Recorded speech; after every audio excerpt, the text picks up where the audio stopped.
বিকেল মানেই আড্ডা, হাসি আর প্রিয় মানুষগুলোর সাথে আনন্দের কিছু মুহূর্ত। আর সেই আড্ডায় যদি থাকে এক কাপ ধোঁয়া ওঠা গরম চা, তাহলে তো মন্দ হয় না, গল্প ভালোই জমে উঠবে। তো চলুন আজকের বিকেলটা হোক চায়ের দাওয়াতে, গল্পে, হাসিতে আর ভালোবাসায় ভরা। হ্যালো এভরিওয়ান, আসসালামু আলাইকুম, welcome back to my video. আশা করি সবাই ভালো আছেন, আমরাও আলহামদুলিল্লাহ ভালো আছি। তো আজকে আবার একটা চায়ের দাওয়াতে যাচ্ছি। গতকালকে ভাবি ফোন দিয়ে বলল যে আজকে বিকেলে একসাথে চা খাবে, আরও কয়েকজন ভাবি সহ। তো বললাম যে ঠিক আছে, ইনশাল্লাহ চলে আসব, চিন্তা করবেন না। তো এরপর সেই কথা অনুযায়ী আমি আর আমার যা, আমরা আমাদের দুজনের বাসা যেহেতু দুই দিকে, তো আমরা এক জায়গায় এসে মিট করেছি। এখন একসাথেই যাচ্ছি। আর আমাদের সাথে আমার ছোট ছেলে আছে, আর ভাবির সাথে ভাবির দিয়ানা আছে। তো ওরা দুই ভাই বোন এনজয় করতে করতে যাচ্ছে। আর যাওয়ার পথে মানুষের বাসায় ফুল পাতা সব দেখে দেখে যাচ্ছে। সেই সাথে যদি কোথাও কুকুর বিড়াল দেখে, তো সেই বাসার সামনে দাঁড়িয়ে তাদের আবার কিছুক্ষণ কথা বলা লাগে। তো এভাবে করতে করতে আমরা বাবির বাসায় চলে এসেছি। আর বাবির বাসায় এসেই আমার ছেলের সে কি কান্না, সে এখানে থাকবে না, সে বাসায় যাবে, পার্কে যাবে।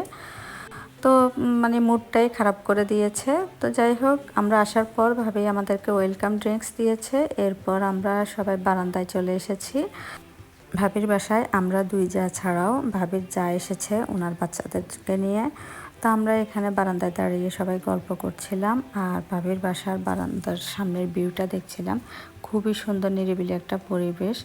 বিকেলবেলা এখানে বসে চা খেতে ভালোই লাগবে মনে হচ্ছে, মানে সুন্দর একটা পরিবেশ। তো আমরা এখানে গল্প করতে করতে ভাবি আবার টেবিলে নাস্তা রেডি করে ফেলেছে। ভাবি অনেক রকমের নাস্তা রেডি করেছে, কুনাফা, তারপরে কাবাব, ফুলঝুরি পিঠা, হালিম। তারপরে ভাবি হচ্ছে সিলেটের মানুষ, তো ভাবিদের সিলেটের বিখ্যাত হামদেশ বা সন্দেশ কি একটা পিঠা, অনেকটা আমাদের পুয়া পিঠার মতো। তারপরে হচ্ছে সিঙ্গারা। আর সবগুলো আইটেমই ভাবি নিজ হাতে বানিয়েছে, মানে কোনো রেডিমেড আইটেম নেই। মাশাল্লাহ ভাবি অনেক গুণী, আর সবগুলো আইটেমই অনেক বেশি মজা ছিল।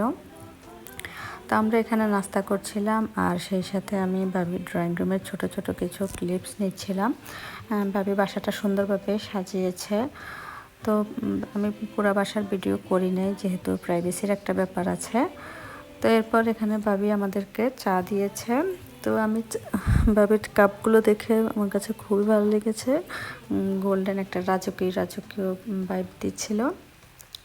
সেই সাথে এই শোপিসটাও দেখলাম যে একদম গোল্ডেন কালারের, তার উপরে মানে সুন্দরই লেগেছে আমার কাছে।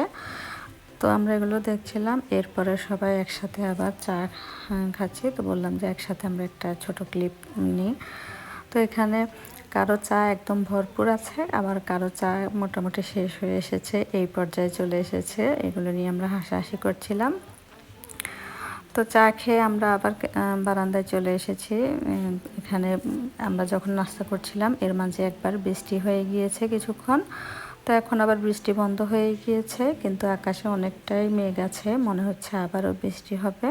আর সন্ধ্যাও হয়ে আসছে। তো পরে আমি আর আমার যা, আমরা বললাম যে আমরা বের হয়ে যাই, পরে আবার বৃষ্টি হলে ঝামেলা হয়ে যাবে।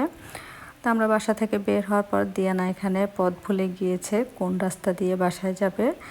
তো আমরা ওকে নিয়ে হাসাহাসি করছিলাম যে ও প্রতিদিন এই রাস্তা দিয়ে স্কুলে গিয়েছে 1 বছর।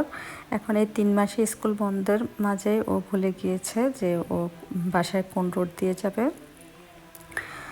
তো এরপরে যাই হোক, আমরা বাসার দিকে চলে যাচ্ছিলাম, আর ওরা দুই ভাই বোন আমাদেরকে রেখে আমাদের সামনে দৌড়ে দৌড়ে চলে যাচ্ছে।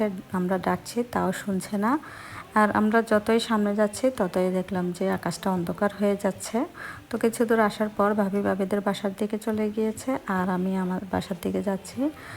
আর যেহেতু এখন মানে অন্ধকার হয়ে গিয়েছে, তো একদম নিরিবিলি ছিল রাস্তাটা, একটা মানুষও দেখি নাই, 2-1টা গাড়ি দেখেছি। তো আমার একটু ভয় ভয় লাগছিল, চিন্তা করছিলাম যে যদি বড় ছেলেটাকে নিয়ে আসতাম তাহলে ভালো হতো।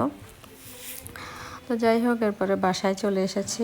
আর বাসায় আসার মনে হয় 5 মিনিট পরেই মানে একদম আকাশ অন্ধকার হয়ে ঝড় শুরু হয়ে গিয়েছে, বিদ্যুৎ চমকিয়ে খুবই ভয়ঙ্কর অবস্থা।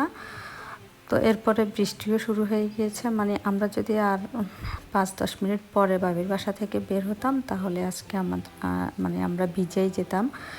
তো যাই হোক, আলহামদুলিল্লাহ ভালোভাবে এসে পৌঁছেছি।